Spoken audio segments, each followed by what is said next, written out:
Chapitre 3. Mademoiselle de Pique-Tordue.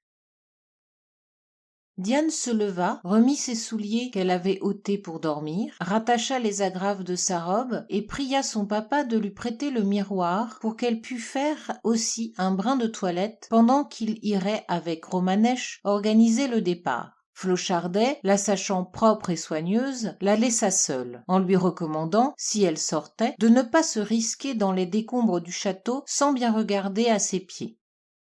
Diane fit sa toilette, rangea très bien toutes les pièces du nécessaire et, ne voyant pas revenir son père, elle alla errer dans le château, espérant retrouver toutes les belles choses qu'elle avait vues avec la fée pendant la nuit. Mais elle n'en retrouva même pas la place. Les escaliers en spirale étaient rompus, ou leurs marches tournaient sur leurs pivots sans pouvoir s'appuyer aux flancs des tours écroulées. Les salles superposées s'étaient effondrées les unes sur les autres, et on ne pouvait plus rien comprendre à la distribution des corps de logis. On voyait bien que tous ces édifices avaient été richement ornés. Certaines, parfois de murailles, conservaient des traces de peinture. Il y avait des restes de dorures sur les marbres brisés. Des cheminées très belles tenaient encore aux murailles et se dressaient dans le vide. Le sol était jonché de débris de toutes sortes. Des vitres de couleur montraient leurs petits fragments comme des étincelles semées sur la verdure des plantes sauvages. De petites mains de marbre qui avaient appartenu à des statues de Cupidon, des ailes de zéphyr en bronze autrefois dorées, détachées de quelques candélabres, des haillons de tapisserie rongés par les rats, mais où l'on voyait encore une pâle figure de reine ou un vase rempli de fleurs, enfin tout un luxe princier en miettes, tout un monde de richesse et de plaisir tombé en poussière.